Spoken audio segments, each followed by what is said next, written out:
Like et abonne-toi à notre chaîne YouTube, où cette araignée grimpera sur ta tête pendant ton sommeil. Les océans et les mers du monde sont beaux et majestueux, mais cela ne va pas dire qu'ils sont en sécurité.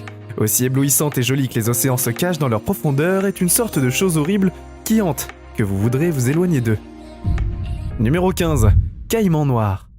Si vous vous retrouvez à vous baigner dans les lacs de rivières et les savanes inondées de le bassin amazonien en Amérique du Sud, alors soyez à l'affût du caïman noir. Si vous voyez cela en nageant dans l'Amazonie, sortez de l'eau tout de suite. Les caïmans noirs sont les plus gros membres existants de l'alligator par jour, et autres familles de crocodiles. Ce sont des reptiles carnivores et peuvent atteindre 20 pieds. Et longtemps, ils ont de grosses têtes, lourdes, de grandes mâchoires, pattes courtes et longues queues, comme les crocodiles. Ils ont aussi la peau écaillée, et les yeux et le nez sur le dessus de leur tête. En conséquence, ils peuvent respirer et voir quand le reste de leur corps est dans l'eau. Si vous tombez sur l'un de ces reptiles, tu ne passeras pas le meilleur moment. Ils peuvent atteindre environ 1100 livres, et ils ne le sont vraiment pas difficiles sur ce qu'ils mangent. Des serpents, aux oiseaux et autres mammifères, ils pêchent les insectes et presque tout ce qui semble, rien n'est hors du menu. Numéro 14. Anaconda vert. Il vaut la peine de rester à l'écart du plus grand serpent du monde. L'anaconda vert, cette corde nope, est un reptile carnivore qui peut mesurer jusqu'à 9 mètres de long et pèse jusqu'à 550 livres. Si vous explorez le sud de l'Amérique, vous observerez observement l'anaconda vert dans des ruisseaux lents, marais et marécages. Ils ont tendance à vivre dans les forêts tropicales autour de l'Orinoco et bassins amazoniens, simplement parce qu'ils n'ont pas de jambes. Heureusement, cela ne signifie qu'ils ne peuvent pas se régaler d'une large gamme de plants. Et type, ils ne se pensent à rien à dévorer. Sauvages cochons, tortues, oiseaux, cerfs, jaguars et caïmans, parce qu'ils ne sont pas venimeux. Ils utilisent leurs énormes corps pour presser les animaux jusqu'à ce qu'ils les étouffent. Les anacondas verts ont également des ligaments extensibles dans leur mâchoire, ce qui signifie qu'ils ne mâchent pas leur nourriture avant d'avaler. Au lieu de ça, ils peuvent manger leur proie entière, et cela pourrait être avantageux de rester à l'écart de ces courants lents d'Amérique du Sud, si vous voulez éviter de finir comme un dîner de serpents. Numéro 13. Requin-taureau. Requin-taureau par nom intimideur par nature. Si vous voyez cette créature en nageant, sortez de l'eau tout de suite. Le requin-taureau est l'une des espèces de requins les plus susceptibles de lancer une attaque sur un humain. Ils sont méchants, en colère et pas du tout les requins-taureaux qui pardonnent, vivent et sont dans les eaux côtières peu profondes et sont connus pour s'aventurer à l'intérieur des terres. Ces requins de l'Amazonie migrent le long des rivières de façon saisonnière. Et ne vous inquiétez pas de savoir si l'eau est fraîche ou saumâtre, il est facile de dire si le requin que vous avez rencontré est un requin-taureau. Ils ont un museau court et émoussé. Ils sont plus susceptibles de donner un coup de tête à leur proie que les autres espèces de requins. Ils ont également un corps épais, et par épais, je veux dire qu'ils atteignent environ 11 pieds et 2000 longs, et jusqu'à 500 livres. Ils sont prédateurs agiles, rapides et ils adorent manger du poisson, des requins et des dauphins. Ils ne recherchent pas activement les humains, mais ils classent 3e sur la liste des attaques les plus fréquentes de requins. Il est donc utile de ne pas supposer qu'ils vont choisir le dauphin à proximité plutôt que vous. Numéro 12. Anguilles électriques. Les anguilles électriques peuvent ressembler à des anguilles ordinaires, qui ne peuvent pas vous nuire. Mais ce n'est pas tout à fait vrai. Tout est dans le nom. Ils sont capables de produire jusqu'à 800 volts d'électricité, et ça va faire plus que simplement chatouiller. Donc si vous repérez une anguille électrique dans le nord de l'Amérique du Sud, du Brésil au Pérou, il vaut la peine de sauter hors de l'eau aussi vite que possible. Si vous êtes piqué, vous pouvez ressentir des contractions musculaires et engourdissements. L'inconfort ne dure pas longtemps, et la douleur n'est pas brûlante, mais elle est très inconfortable. Pour dire que les anguilles les moins électriques atteignent environ 8 pieds de long et vivent dans une variété d'eau lente, piscines et forêts inondées, ils utilisent leurs organes électriques pour communiquer avec chacun. Mais ils les utilisent aussi comme mécanisme de défense. Les anguilles électriques sont également carnivores. Vous pouvez donc vous attendre à ce que leurs alimentations se composent de poissons et de crustacés. Ils mangent aussi des mammifères reptiles vertébrés et insectes. Une anguille nouvellement éclos sautera même sur l'occasion de manger les œufs non éclos. Donc inutile de dire qu'ils sont pas les animaux les plus sympathiques de l'Amazonie. Numéro 11. Piranha à ventre rouge. Nous entendons beaucoup d'histoires horribles sur les piranhas, et beaucoup d'entre eux ne sont tout simplement pas vrais. Mais si nous sommes honnêtes, parmi toutes les espèces de piranhas, le piranha à ventre rouge devait être l'un des pires pour se retrouver face à face, avec heureusement les attaques sur les humains, mais elles sont rares. Mais ils sont arrivés, et ces piranhas sont parmi les plus dangereux et agressifs, et ils ont une morsure extrêmement puissante. Vous ne serez pas pressé de le découvrir par vous-même. Ils ont un front haut, des muscles puissants, une mâchoire robuste, avec un triangle de dents acérées, comme un rasoir quand ils mordent. Et ils le font avec une telle force incroyable qu'ils peuvent cisailler la chair juste à côté de leur proie. Vous êtes plus susceptible de les repérer pieds de poisson dans les zones de basse flétude en Amazonie, et ils n'ont aucune préférence sur l'eau immobile et en mouvement. Étonnamment, une partie considérable de leur alimentation est nageoire de poisson. Il les pince de la queue des plus gros poissons passés par là, et peut faire de toute race humaine un soupir de soulagement. Encore, ils aiment la chair petits poissons vertébrés et insectes. Numéro 10, la loutre géante. Les rivières et les ruisseaux ainsi que les systèmes fluviaux de l'Amazonie et de l'Orénoque de la Plata. Ils sont les plus grosses loutres du monde, ce qui est assez évident, et le nom, ils peuvent atteindre jusqu'à 6 pieds de long et 75 livres. Mais autant qu'ils sont ridiculement mignons, ils ne sont pas un animal à jouer avec. Ça vaut la peine de les admirer de loin, car ils peuvent être extrêmement territoriaux. De plus, de nombreuses attaques contre les humains ont été signalées, principalement pour protéger leurs petits. Pour être plus attention, éloignez-vous des choses qui pourraient être leur maison. Tels que des banques qui semblent avoir des terriers en eux, et sous les bûches tombées. Ils défendent agressivement leurs propriétés, et les loutres géantes ont de longs corps puissants, queue pieds palmés et fourrure déperlante, peuvent également former leurs narines et leurs oreilles dans l'eau. Ils sont donc aussi capables dans l'eau et qu'ils le sont sur terre. Ils chassent en groupe et peuvent en manger jusqu'à 9 livres de nourriture par jour, tandis que le poisson est l'autre préférence. Ils ne sont pas contre de manger des crustacés, serpents et toute autre créature vaquant à ses occupations dans la rivière. Numéro 9. Tortue Mata. Mata, la tortue Mata, ne peut pas être nocif pour les humains, mais cela ne signifie pas qu'ils sont inoffensifs. Juste pensez aux pauvres poissons qui vivent chaque jour dans la peur d'être mangés par la tortue terrifiante, à la recherche de la tortue Mata Mata. Se traduit par Kill Kill en espagnol, et ce n'est pas une sous-estimation. La capacité de cette tortue peut ressembler à une épave de train, mais il utilise son apparence absurde à son avantage. Il vit dans toute l'Amérique du Sud et a la capacité unique de pouvoir se camoufler dans son environnement. Tout poisson peut nager le long de la mienne, dans leur propre entreprise, seulement pour être arraché en 1 milliseconde, sans avoir le temps de réagir. Certaines tortues Mata-Mata se camouflent pour ressembler à l'aise d'autres, et poussent de la mousse dans le dos, en fonction de leur environnement. Vous pourriez facilement dire aux poissons d'être sur leur garde, mais comment diable êtes-vous supposé pour vous protéger de quelque chose qui ressemble à une partie de l'environnement ? Ils se fondent dans l'eau et attendent que les poissons nagent sur leur tête. Ils les caressent et emmènent leur proie dans un vide mortel. Cette tortue pourrait ne pas vous faire peur, mais épargnez une pensée pour ces pauvres poissons.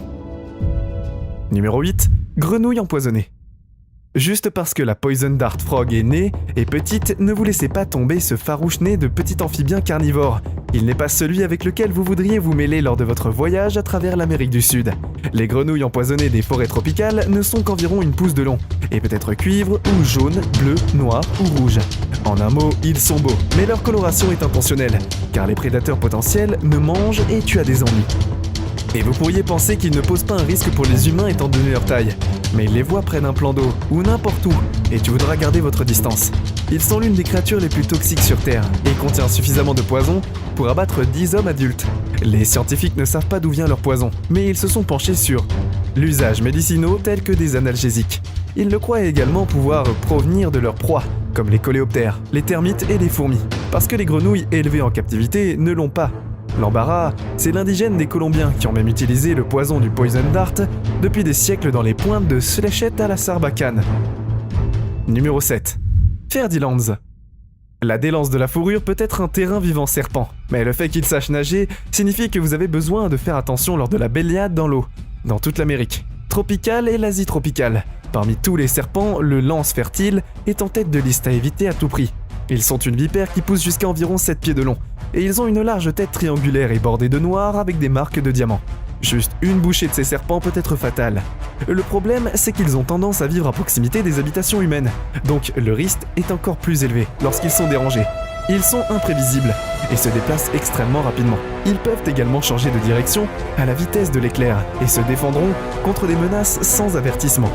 La 3e élance est classée comme le serpent le plus dangereux au Costa Rica, sur toutes les morsures de serpents. Ils sont responsables d'environ 46 d'entre eux. Avant 1947, le taux de mortalité était d'environ 9%, mais heureusement cela a maintenant diminué. Si mordu, vous pouvez ressentir de la douleur avec des gonflements, des cloques, de la fièvre, des maux de tête, de l'engourdissement et même un saignement de nez, et des gencives. Sans traitement, les saignements gastro-intestinaux peuvent suivre avec une hypotension et des nausées, ainsi que du vomissement et l'altération de la conscience, et même une nécrose nécessitant une amputation du membre atteint. Numéro 6. Candarou. Vous vous demandez peut-être comment cette innocente, un poisson connu sous le nom de candarou, pourrait vous faire courir hurlant de l'eau. Après tout, ils ne poussent pas jusqu'à environ 7 pouces ou 16 pouces au plus, et qu'ils ne le sont pas vraiment vicieux. Mais le candarou, connu sous le nom du poisson vampire ou le poisson cure-dent, n'est pas votre poisson de tous les jours. Et même s'il y a beaucoup de fausses vérités et de rumeurs sur ce qu'il peut faire, pourquoi voudriez-vous prouver à ces personnes faux ? Ça ne vaut pas la peine. laissez-nous vous expliquer ce que nous voulons vous dire. Apparemment, ces poissons sont connus pour remonter l'urètre humaine, et les informations proviennent de rapports ethnologiques de la fin du 19e siècle. Puis, en 1997, il y a eu un retrait documenté d'un kangaroo ou d'un humain urètre. Il y a quelques points d'interrogation sur la façon dont le poisson est monté là-haut, et comment il a fini par être enlevé, mais il y a aussi beaucoup de cas non vérifiés. Si vous nagez dans le bassin amazonien, ça ne vaut pas la peine de tester la théorie et de se mettre à risque juste au cas où. Numéro 5. Arapaima. L'arapaima peut être dangereux pour les humains, mais pas de la manière dont vous attendez.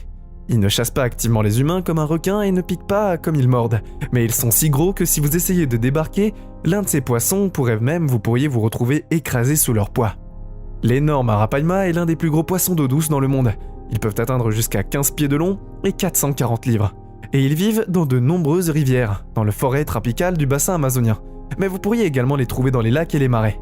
Ils ne sont pas sur le point de gagner le concours de beauté, et ils ont la bouche retournée d'énormes queues rouges, et les têtes affilées et presque vertes. Étonnamment, elles ne peuvent rester que sous l'eau jusqu'à 20 minutes, car ils respirent obligatoirement, et doivent rester près de la surface de l'eau pour chercher de l'air. Lorsqu'ils ont une petite brèche, la surface, ils ont une vessie natatoire, qui agit comme un poumon, et ils prennent une énorme gorgée d'air, qui ressemble à une toux, si sûr qu'ils ne sont pas aussi dangereux qu'un requin. Numéro 4, la perre. Le poisson que tu verras dans tes pires cauchemars. Je veux dire que la plupart des poissons ne sont pas vraiment beaux, mais le poisson perre, ou vampire, prend moche à tout niveau. Cet énorme poisson vit en Amazonie bassin, et porte le nom de sabre à dents de poisson tigre et ludo. Ils ont des 2 crocs massifs, ce qui les aide à manger presque tout ce qu'ils veulent. Même les piranhas sont allumés. Le menu dans lequel ils poussent jusqu'à environ 3 pieds de long, et les sauvages épaissent jusqu'à 35 livres. Ils ne sont pas exactement petits étant donné que ce ne sont pas des carnivores. Donc vous voulez absolument rester à l'écart. Eux aussi, cela n'aide pas non plus qu'ils soient féroces et chasseurs agressifs. Ils vivent seuls pendant la majeure partie de leur vie. Ils combattront et chargeront et menaceront tout autre poisson que vous mettrez dans un aquarium avec eux. La seule fois qu'ils rejoignent d'autres comme eux est pendant l'accouplement et la migration. Sinon, ils sont aussi antisociaux que les poissons qui obtiennent heureusement pour nous. Et nous ne sommes pas sur leur menu. Numéro 3. Le poisson pacou. Celui qui vit dans les systèmes fluvio-amazoniens et les sud-américains, même si vous n'êtes pas un expert des poissons, ils sont faciles à distinguer des autres poissons parce que leurs dents ressemblent étrangement aux nôtres. C'est comme fixant nos propres bouches, mais à l'intérieur du poisson, et donc nous disons qu'ils vivent généralement en Amazonie. Mais ce n'est pas le seul endroit où vous les retrouverez. En 2015, un pêcheur en a attrapé un dans un Sued Lake, dans le sud du New Jersey. Ici, il pourrait devenir une invasive espèce et surpasse les espèces de poissons indigènes. Pour la nourriture, ils mangent principalement des plantes, ce qui les rend tout à fait inoffensifs pour les humains. Occasionnellement, ils mangent du poisson, et s'ils en ressentent le besoin, alors pourquoi pas. Voudriez-vous sortir de l'eau et si vous en voyez un? Eh bien, il y a une rumeur non vérifiée, qui circule, et vous ne retrouverez pas vraiment de personnes disposées à la vérifier. Selon certaines personnes, ils peuvent confondre ceux d'un homme pièce pour noix. La rumeur est devenue si répandue que les hommes ont été avertis de nager avec un maillot de bain serré. Et il y a aussi quelques morsures qui ont été signalées dans d'autres zones du corps. Mais ce ne sont certainement pas les poissons les plus nocifs de l'Amazonie. Numéro 2. Le poisson gunch. N'en est pas un et vous en entendrez beaucoup parler. Et ce n'est pas parce que nous ne pouvons pas savoir, c'est juste que les chercheurs n'ont pas encore réussi à en savoir plus. Sur leur vie, dans l'homme gentil sauvage, quelle journée pour moi mec. Tout de leurs animaux habitudes et la durée de vie de la migration-interaction avec les autres. Et même leur vie quotidienne reste un mystère de ce que nous savons. C'est qu'ils ont assez à voir effrayant. Et pour nous, c'est comme éviter d'être dans la même zone d'eau qu'eux-mêmes, sans rien savoir. Ils ont tendance à vivre dans les rivières du Népal, en Inde du Nord et sous-continent asiatique. Ils font partie de la famille des poissons-chats et peuvent peser jusqu'à 300 livres. En disant que personne ne le sait réellement, certains pêcheurs qui ont réussi à les repérer disent qu'ils sont des nageurs rapides et qu'ils ont une force impressionnante. Le fait que nous ne savons pas s'ils aiment le goût de la chair humaine ou non, c'est une raison plus que suffisante pour nous de rester hors de l'eau. Pourquoi voudriez-vous risquer d'être mangé ou mordu alors qu'il y a tant d'inconnus sur cet énorme poisson effrayant? Numéro 1. Les sangsues géantes. Des vers segmentés qui ont des petits drageons et qui peuvent atteindre environ 8 pouces de long. Il y a certainement 650 espèces différentes et l'une des plus terrifiantes est la sangsue géante, que celles-ci de l'Amazonie peuvent atteindre 18 pouces de long et un proboscis de 6 pouces. Il l'utilise comme une aiguille hypodermique et suce le sang de tout ce qui lui plaît. Si vous recevez une blessure d'une sangsue, vous pouvez remarquer un suintement continu du site pendant des heures et des heures. Heureusement, la perte de sang est rarement significative. Ils servent également un but dans le monde médical, étant donné qu'ils peuvent parfois utiliser dans les soins post-opératoires. Je ne sais pas pour vous, mais je préfère utiliser des pilules et des antibiotiques plutôt qu'une bonne dose de sangsue. Pour une raison quelconque, les médecins essayaient également de guérir une variété de maladies aléatoires avec des sangsues, comme la coqueluche, les maux de tête, la goutte, la maladie de la peau, les tumeurs et même les maladies mentales. Aujourd'hui, même si vous êtes plus susceptible de constater que le produit chimique des sangsues amazoniennes est utilisé pour dissoudre les caillots sanguins plutôt que pour la plupart des autres maux, beaucoup d'entre nous ont peur de nager sans menace avec les animaux dangereux. À quel point vous sentiriez-vous en sécurité avec certains des autres créatures à vos pieds, qui vous mettront sûrement de nager dans les rivières et les océans pour de bon? C'est tout pour aujourd'hui. Nous espérons que vous avez apprécié cette vidéo autant que nous avons aimé la réaliser pour vous. N'oubliez pas d'aimer la vidéo, de commenter et surtout restez au courant de nos prochaines vidéos en vous abonnant et en cliquant sur la cloche de notification. Comme ça, vous ne pourrez rien louper du prochain contenu de la chaîne. Passez une belle journée